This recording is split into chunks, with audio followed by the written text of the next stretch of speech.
तो प्यारे बच्चों, कैसे हैं आप लोग। आशा करता हूं आप लोग बहुत अच्छे होंगे। आज मैं कक्षा 12वीं भूगोल विषय का द्वितीय अध्याय यानी विश्व जनसंख्या का लघु उत्तरीय प्रश्न कराने के लिए जा रहा हूं। प्यारे बच्चों, द्वितीय अध्याय मैंने आपको अच्छे से समझा दिया। इस लघु में कुल प्रश्नों की संख्या 10 है।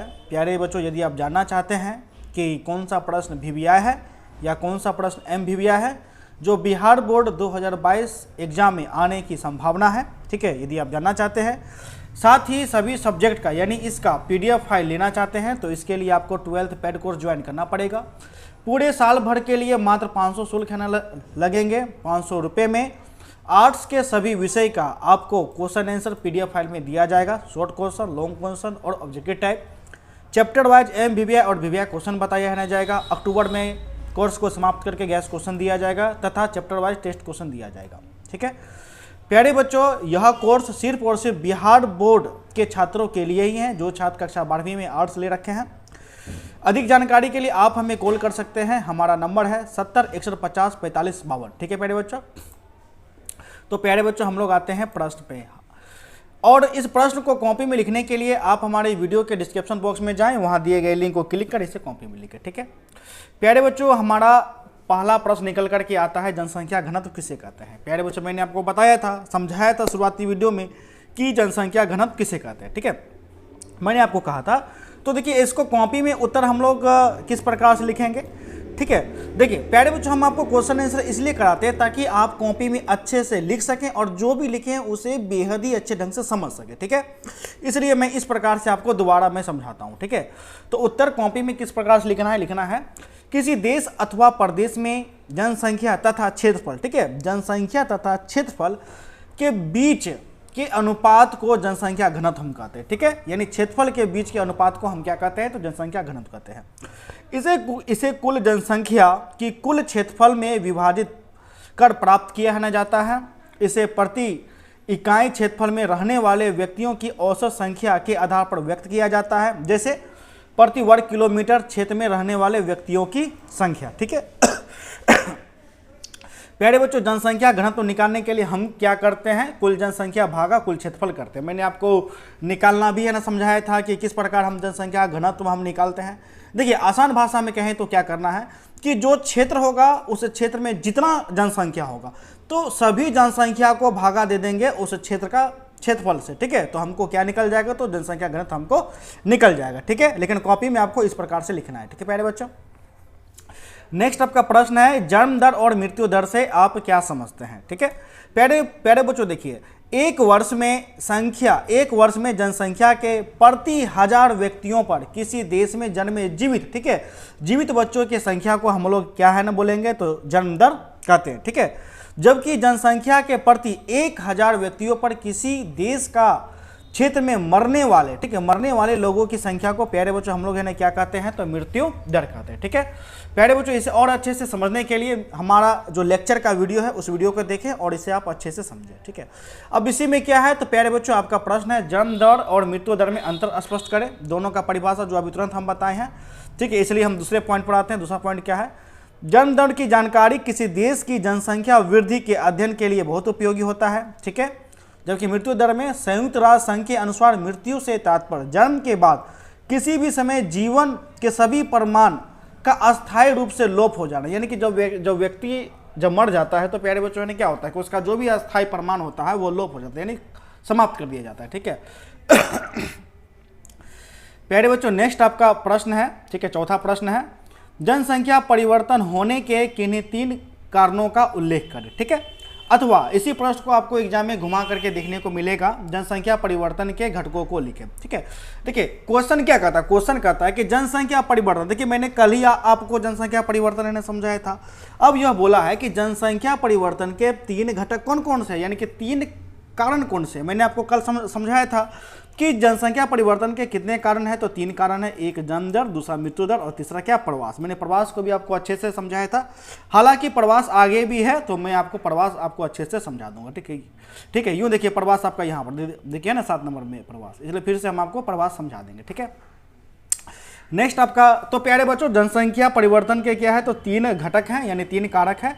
या तो जनसंख्या, जब बच्चे का जन्म होगा तब जनसंख्या बढ़ेगा, मृत्यु होगा तब जनसंख्या कमेगा, प्रवास यानी एक स्थान से दूसरे स्थान लोग है ना जाएगा तो क्या होगा, जनसंख्या बढ़ेगा या घटेगा। ठीक है, तो प्यारे बच्चों पांचवा आपका प्रश्न है, जनसंख्या प्रकृति वृद्धि को परिभाषित करें। ठीक है, जनसंख्या की प्राकृतिक, ठीक है यहाँ प्राकृतिक होगा, जनसंख्या की प्राकृतिक वृद्धि को परिभाषित करें। प्यारे बच्चों मैंने आपको बतलाया था कि प्राकृतिक वृद्धि यानी क्या होता है, जो आपका नेचुरल है ना होता है, ठीक है, जो अपने जो यानी कि प्रकृति के है ना अनुसार होता है, उस पर मानव का कोई हाथ नहीं होता है। ठीक है, तो उस प्रकार से जब वृद्धि होता है तो उसी को हम प्राकृतिक वृद्धि बोलते हैं। इसको हम देख लेते हैं, किसी क्षेत्र विशेष में दो समय अंतराल, ठीक है, दो समय अंतराल में जन्म और मृत्यु के अंतर से बढ़ने वाली जनसंख्या को उस क्षेत्र की प्राकृतिक वृद्धि कहते हैं। ठीक है, जनसंख्या की प्राकृतिक वृद्धि ज्ञात करने का सूत्र है कुल जन्म माइनस कुल मृत्यु। ठीक है, यानी कि किसी भी क्षेत्र में जब बच्चे का जन्म होता है,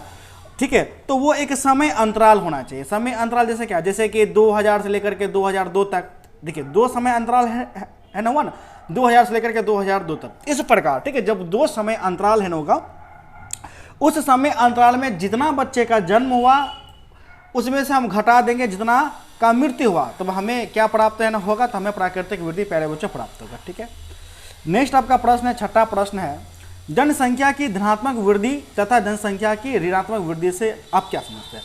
प्यारे बच्चों मैंने ये भी आपको कल समझाया था, ये भी है ना समझाया था, फिर भी इसे कॉपी में किस प्रकार लिखना है। देखिए, जनसंख्या की धनात्मक वृद्धि तब होती है जब दो समय अंतरालों के बीच जन्म दर मृत्यु दर से अधिक हो, या जब अन्य देशों से लोग अस्थायी रूप से उस देश में प्रवास कर जाएं। ठीक है, यदि दो समय अंतराल के बीच जनसंख्या कम हो जाए तो उसे जनसंख्या की ऋणात्मक वृद्धि हम कहते हैं। ठीक है, प्यारे बच्चों मैंने इसे आपको समझाया भी था, एक बार और समझा देते हैं। देखिए, जनसंख्या की धनात्मक वृद्धि है ना क्या होगा, प्यारे बच्चों जब आपका किसी भी क्षेत्र में जन्म दर अधिक हो जाए और मृत्यु दर कम हो जाए तो देखिए जनसंख्या बढ़ेगा कि नहीं बढ़ेगा, बिल्कुल बढ़ेगा। ठीक है, और जब आपका किसी क्षेत्र में जन्म दर कम हो जाए और मृत्यु दर अधिक हो जाए तो क्या हो जाएगा, तो जनसंख्या आपका ऋणात्मक देखने को मिलेगा। ठीक है, या तो मृत्यु हो जाए या उस क्षेत्र से लोग जो है उठ करके कहीं और जाकर के बस जाए। अब कहीं और जाकर के बसेगा तो है क्या कहलाएगा, प्रवास है कहलाएगा। ठीक है, इसलिए जब अन्य देशों से लोग अस्थायी रूप से उस देश में क्या कर जाए तो प्रवास कर जाए। ठीक है, प्यारे बच्चों नेक्स्ट आपका प्रश्न है, सातवां प्रश्न है कि प्रवास किसे कहते हैं। प्रवास भी प्यारे बच्चों मैंने आपको समझाया था, आपको किस प्रकार से लिखना है। देखिए, निवास स्थान में परिवर्तन को क्या कहते हैं, तो प्रवास करते हैं। ठीक है, यानी कि निवास स्थान यानी कि आप हमेशा के लिए अपने मूल स्थान को छोड़ करके जब दूसरे स्थान पर आप बस जाइएगा, उसी को हम लोग क्या बोलते हैं, तो प्यारे बच्चों प्रवास हम लोग बोलते हैं। ठीक है, दूसरे शब्दों में कहें तो जनसंख्या का किसी एक स्थान से दूसरे स्थान पर जाकर बसने को ही हम लोग क्या बोलेंगे, प्रवास बोलेंगे। ठीक है, देखिए, जब एक प्रदेश से, ठीक है, जब एक प्रदेश से दूसरे प्रदेश में जाकर लोग बसते हैं, यानी कि एक प्रदेश से उठ करके हमेशा के लिए दूसरे प्रदेश में बस जाएगा, तो इस क्रम को हम लोग बोलेंगे उत्प्रवास। ठीक है, जबकि यानी परंतु जब लोग किसी नए स्थान पर जाते हैं, अब देखिए बहुत लोग तो जाते हैं दूसरे स्थान, तो हमेशा के लिए बसने के लिए तो नहीं जाते हैं, बहुत कोई घूमने के लिए भी है ना जाते हैं, जैसे जम्मू कश्मीर हो गया, देवघर हो गया, ठीक है, उसके बाद मुंबई हो गया घूमने के लिए। तो परंतु जब लोग किसी नए स्थान पर जाते हैं तब उसे हम क्या कहते हैं, आप्रवास कहते हैं या अप्रवास कहते हैं, यानी आप्रवास अप्रवास बात बराबर होता है। ठीक है प्यारे बच्चों, नेक्स्ट आपको प्रश्न है कि प्रवास के प्रतिकर्ष कारक तथा अपकर्ष कारक में अंतर स्पष्ट करें। प्यारे बच्चों मैंने आपको बताया था कि इससे पिछले वीडियो में मैंने आपको अच्छे से समझाया था कि प्रवास को प्रभावित कौन करता है, तो दो कारक करता है, एक होता है प्रतिकर्ष कारक, दूसरा कौन होता है, अपकर्ष कारक।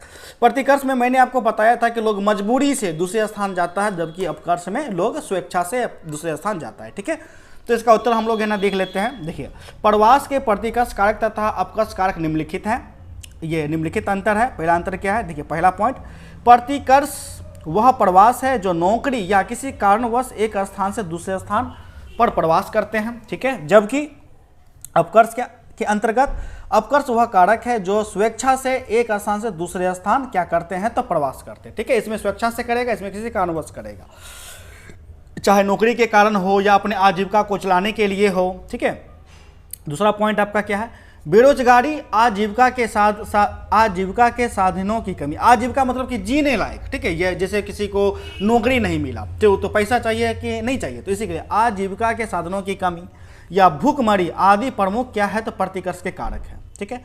जबकि अपकर्ष के क्या कारक है, ठीक है। अब इसमें इसी कारण से लोग अपने मूल स्थान को छोड़ेगा, है कि नहीं, यानी कि मजबूरी न दिलाएगा, यही कारण। जबकि अपकर्ष में लोग स्वेच्छा से क्यों जाएंगे, जब लोग नगरों की सुविधा को देख करके, आजीविका के बेहतर साधनों से प्रेरित होकर के वह है ना क्या, तो वह दूसरे शहर बसने को चले जाते हैं। जैसे मुंबई में क्या है, तो सड़कें चकाचक है, बड़ा बड़ा बिल्डिंग है, हॉस्पिटल है, बड़ा बड़ा विश्वविद्यालय है, तो लोग जो है सुविधा के लिए अपने गाँव को छोड़ करके बड़े स्थान चले जाते हैं, ठीक है प्यारे बच्चों।